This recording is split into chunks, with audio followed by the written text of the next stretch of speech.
Hi there, it's Dave here from davestravelpages.com, and it's the 31st of March 2018. Doesn't time fly when you're having fun?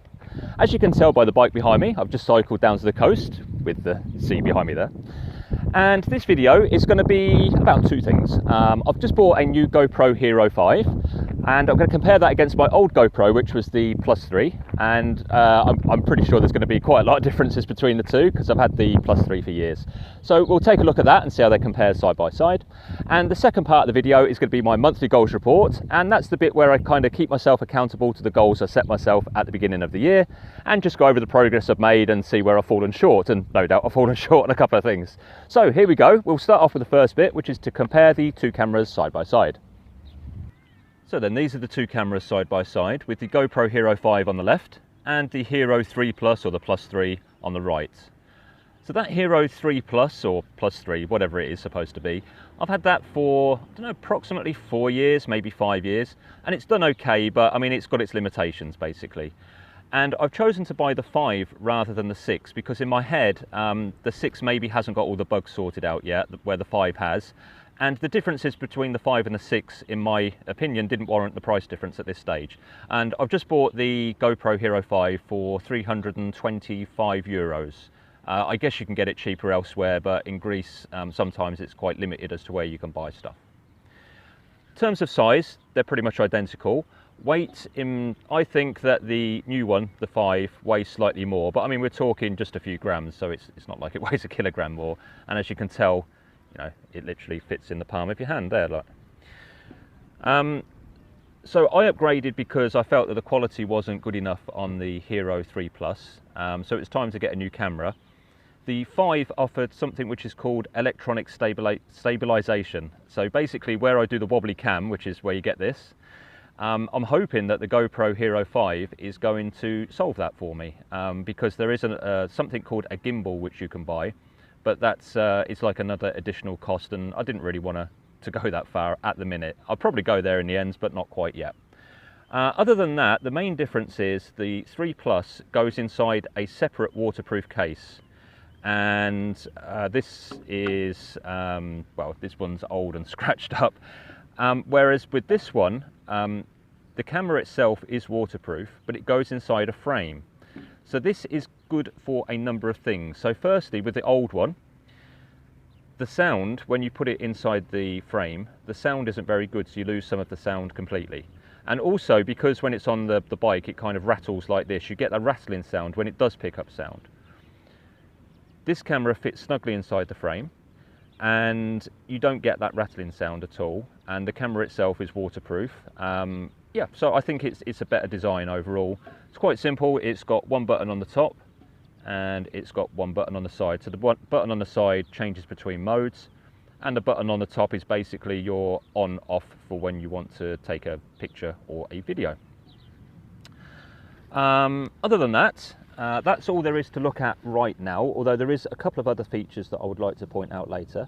I think what I'm going to do now is compare them how they film side by side. So what I'm going to do is I'm just going to walk briefly along the beach, do the same walk with one camera in my right hand, one in my left hand, and we can see the difference in the film quality.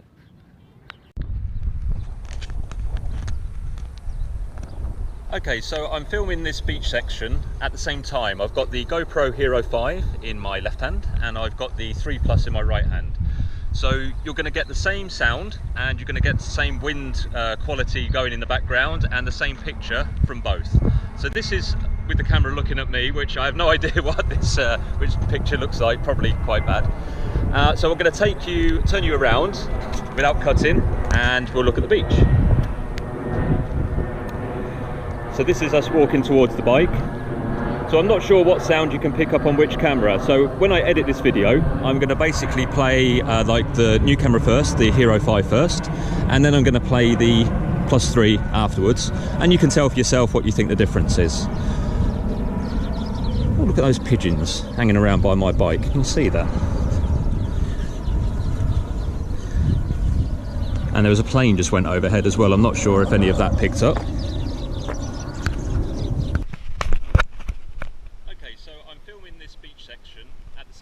I've got the GoPro Hero 5 in my left hand, and I've got the 3 Plus in my right hand. So you're going to to get the same sound and you're going to get the same wind quality going in the background and the same picture from both. So this is with the camera looking at me, which I have no idea what this which the picture looks like, probably quite bad. So I'm going to turn you around without cutting, and we'll look at the beach. So this is us walking towards the bike.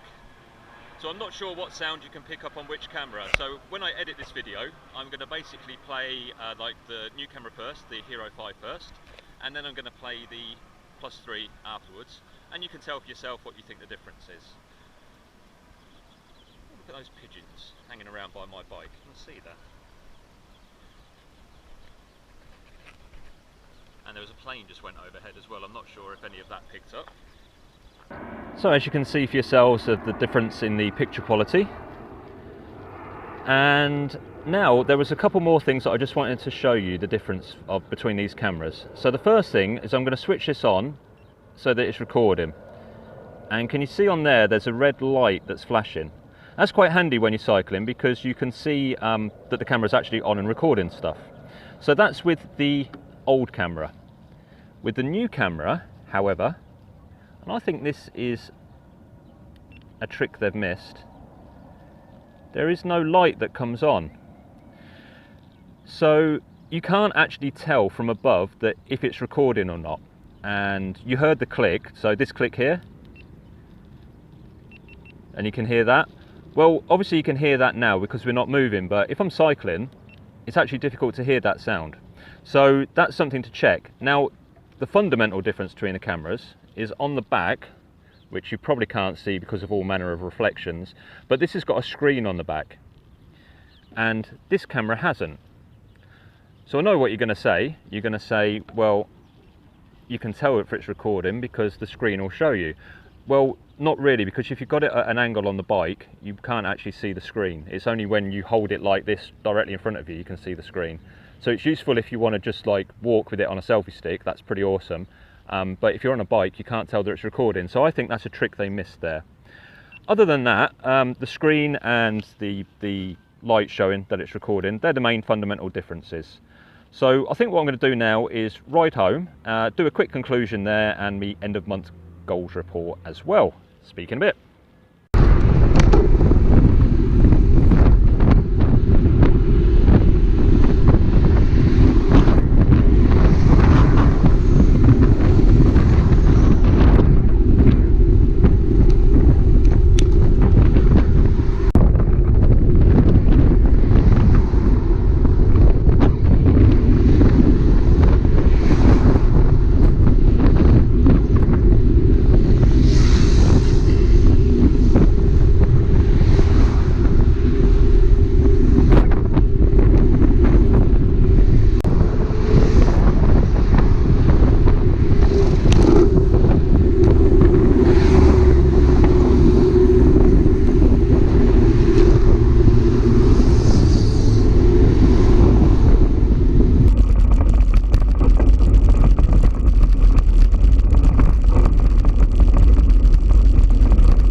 Okay, so I'm back home after the ride and I've put the video together. What did you think? I had to play it back a couple of times, but I did think that there were some subtle differences. The first one was that the new camera definitely picks up colour a lot more vividly. And I think the old camera does have more of that shakiness, and it's just not quite as smooth as the new camera. To be fair, I was expecting the differences between the two cameras to be like black and white almost, you know, to be so like super obvious, if you know what I mean.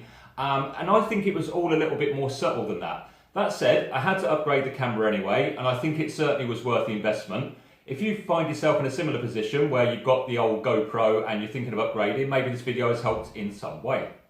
So, end of month, monthly goals report. I know you love this bit. So at the beginning of the year, I set myself a bunch of goals, and the idea is to make progress in every area of my life. I set them in every area, so it could be to do with travel, it could be to do with cycling, business, whatever. But the only ones you guys are really interested in is travel and cycling, so these are the ones that I share with you. So I would easily read for at least 30 hours per month. This is a goal I've been consistently failing at now. This month it was just 14 hours. So basically I'm kind of doing half an hour a day, and it would be nice to be able to do an hour a day. At the minute I just don't either be able to find the time, or I'm just too lazy to do it. Probably a little bit of both, I guess. I will easily work out for at least 20 hours per month. This is a pretty easy goal to achieve, so I'm not counting walking as a workout, obviously, but I am counting cycling, yoga and going to the gym. So this month I did 20 hours. It was probably fractionally more because I did a bike tour this month as well, but it was a bit difficult to measure how long I was actually cycling for and how long I was sitting down having a coffee for, if you know what I mean. So anyway, 20 hours, job done. I will easily cycle for at least 200 kilometers per month. This month I smashed it. It was 305 kilometers, and the total so far for the year is 745 kilometers, which is pretty good. And I've still got like a big bike tour coming up later on in the year, which is it's this month. It's not later on in the year. It's like in a few weeks' time. I better get training for it, haven't I? I will easily walk for at least 90 kilometers per month. Okay, I'm failing miserably on this one, and I guess part of the reason is because I work at home, but that is why I set myself the goal. This month I just did 40 kilometers, which was better than last month. So for April, I think I can beat that because we're going on holiday to Poland for 10 days. There's going to be a lot of sightseeing, so I'm probably going to be walking like 10 kilometers a day for 10 days. So I should easily beat that in April. And that's the one goal that I really want to concentrate on this month. So yeah, I want to sort of get over 90 kilometers, even over 100 kilometers. I will easily visit 4 new countries in 2018. So far this year, I haven't visited any new countries. I know 2 are definites, and there's 2 possibilities. So more of that as we come up. One of the definites, sorry, is Poland, and I'm going there in a week's time. I will easily complete 3 mini bike tours in 2018. This month I completed a weekend bike tour again. When I'm saying this month, I mean March, by the way. So March I completed a 2-day bike tour, and that was cycling from Athens to Halkida and back. I think I've got the name right. I'm terrible with all sorts of names. There is a video on the blog which covers the 2-day bike tour, and I think I did around about 190 kilometers on that. So that's acted as good training for the bigger tour later on. I will easily complete at least a 1-month bike tour. Not done it yet, and that's scheduled in for April, and I start that I think on April 18th. I will easily go to at least 3 live gigs in 2018. In some senses, this is quite a pathetic goal because I used to play in a band, so not only was I going to gigs, I was performing in gigs, but for some reason over the last number of years, I don't go to as many live concerts anymore. So in March, we actually went to 2 live events, but it was kind of difficult to tell if they were gigs or not because they were bands, but there was performance art as well. So I'm classifying it as one, and it was a Greek band called Dirty Granny Tales. So if you YouTube them, Dirty Granny Tales, yeah, I think you're going to quite like it. It's quite weird, but pretty good. I will easily maintain my weight under 85 kilos, breathes in. 84.5 again for this month, reasonably consistently. It is kind of difficult measuring it. So sometimes at night you're going to weigh more than you weigh in the morning. So I've been taking an average and it's 84.5. I think if I lost another kilo, I think that would be kind of my ideal weight for my height and frame and that sort of thing. And finally, I will easily touch my toes. No, still can't touch my toes, but I'm getting there. I am getting there, and maybe I should record a video, like a video every day of me trying to touch my toes, and eventually when I can, it'll all come together perfectly, won't it? But I haven't got the time, so I won't. And there we go, that's the end of monthly goals report. If you like this video, please thumbs up, subscribe to the channel, hit the notification bell for more videos like this, and I'll catch you in the next video. Cheers for now.